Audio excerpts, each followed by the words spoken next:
Hello, welcome back to my kitchen. Today we're making Chinese chicken bok choy soup is I believe the full name. It's one of those ones that they just kind of start listing ingredients and they're like, that's the name, right?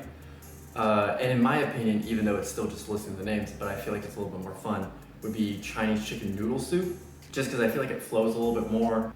The other kind of fun thing about this recipe is I found it on a site that's called like 5 ingredients in 15 minutes or somehow, like the title, I can't remember what it is exactly, but it implies that it's like 5 ingredients in like 15 minutes or less is what I'm guessing. And spoiler alert, both of those are lies, because the recipe calls for 6 ingredients and takes, like, one of the steps alone says it should take about 18 to 20 minutes, I believe.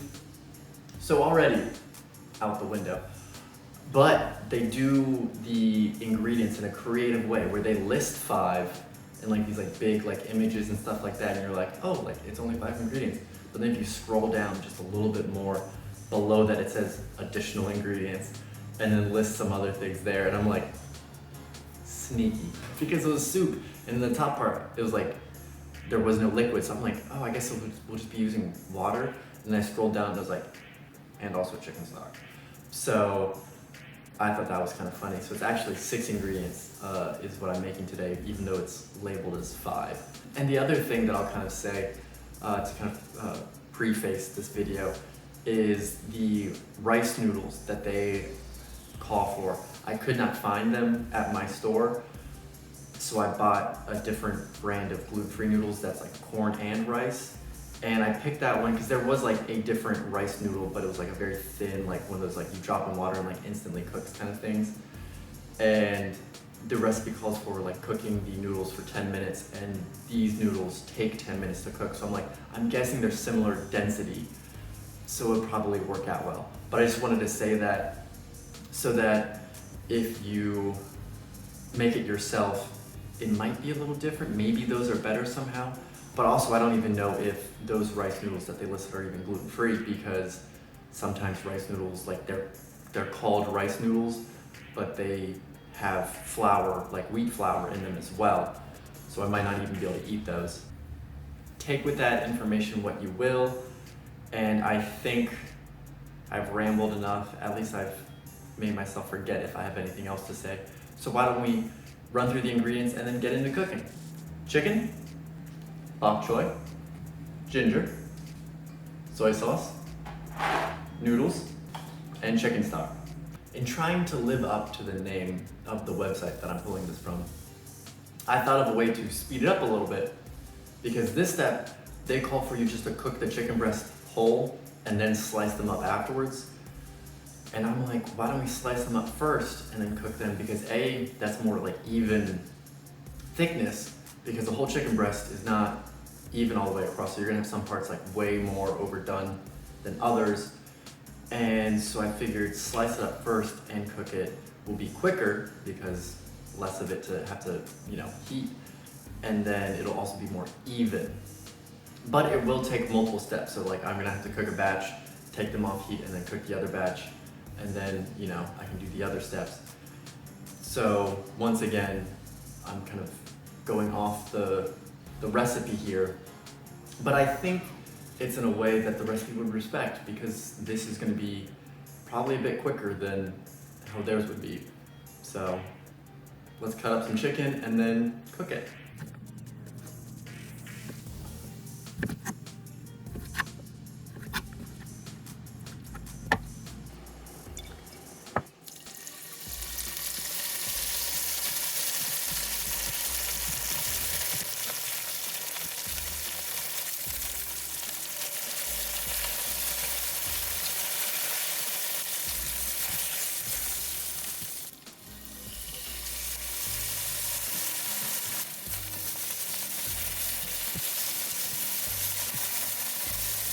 Now we need to cut up the bok choy and the ginger and then add that to the chicken and then cook for about a minute.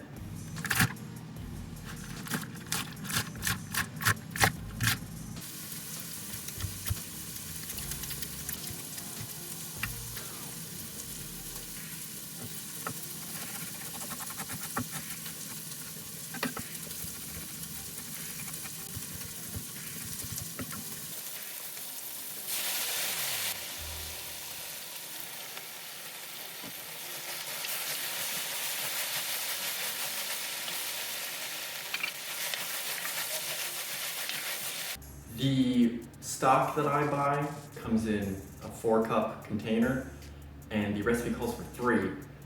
So in this next step, when we add the stock, I'm just gonna add all of it in there and not have a cup of stock that I need to try and use in some other way so I don't waste it.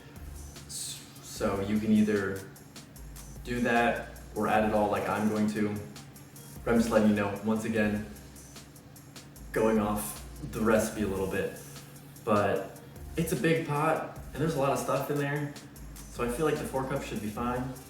And then after you add that and the soy sauce, I don't know if I said that, but you want to bring it all to a boil.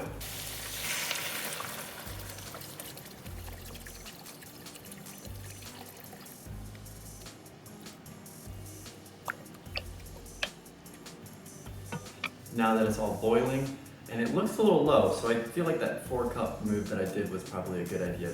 Might even need more. Next is to add the noodles in and then cook them for 10 minutes. Or this is probably one of those things like cook until tender, depending on what you're using. Like if you use some other noodles that cook quicker, probably don't want to leave them in for the full 10 minutes because then they'll just be mush. So that's just kind of a tip for whatever noodles you're using. Be mindful and plan accordingly. All right, but now after this step, we'll have the soup done and then we can taste it.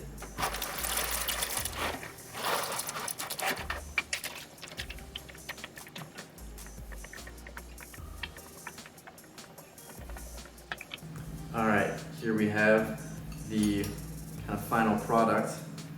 And right out the gate, an issue is that all of the chicken, because it said sliced, not like diced or anything like that, are quite large. Luckily, I kind of just split one in half pretty easily, but I was a little worried that it was just gonna be a mouthful of chicken, which maybe it's a good mouthful of chicken, but it seems a bit excessive. So let's try it. I got a little bit of everything. There's not a whole lot of broth, stock, whatnot in there, even though I added extra. So maybe add even more, but I don't know. Maybe it being reduced down is intended. So overall, it's not bad. So I don't want to hit on it too hard, but obviously I'm here to kind of give strong opinions on things. And it's just very, not like one note, but like it doesn't really feel like the ingredients blended together. So like I can taste the ginger, I can taste the chicken. I mean, the chicken is pretty prominent. Probably could have used salt and pepper. That's a big thing that this recipe is lacking, is you didn't really salt and pepper anything. So the chicken, even though it's like was sitting in the stock and the soy sauce and whatnot, it got a little bit of something from that, but it's still kind of just chicken. A positive though, the noodles are cooked perfectly, so that worked out well. I was a little worried with the stock levels, thinking that some would be exposed and like undercook them. The bok choy feels a little overdone, so maybe adding that towards the end might be a better idea, but I don't know if that would take away from maybe flavors mixing. But overall, it just doesn't feel very like cohesive, which these kind of recipes I feel like lean into because there's a much larger recipe someplace that somebody just took away aspects from, and they're like, these are the big ticket items. This is all you need to call it this, but it doesn't have those like nuanced ingredients to make it that delicious dish that you want it to be. And yeah, so unlike last week's recipe that actually worked, this one, we're kind of back in the dud territory. It's not bad, like I'm gonna be able to eat all of this just fine, but if I did make this again, I'd either look for a recipe that does it better, or I'd just be changing it so much and adding things to it that it kind of no longer would be this recipe in essence. And so for like next week's video, I'll try and find something good, whether it be like something I think is gonna actually turn out well, or be like a huge disaster. We'll see, but I feel like I should be fine timing wise because obviously Christmas is coming up. So I should have a video next week. I suspect I won't have a video the following week, but you never know. So I'll probably confirm that in next week's video. So just watch that one as well and you'll know what's going on. And on that note, bye mom, still not dead. See ya.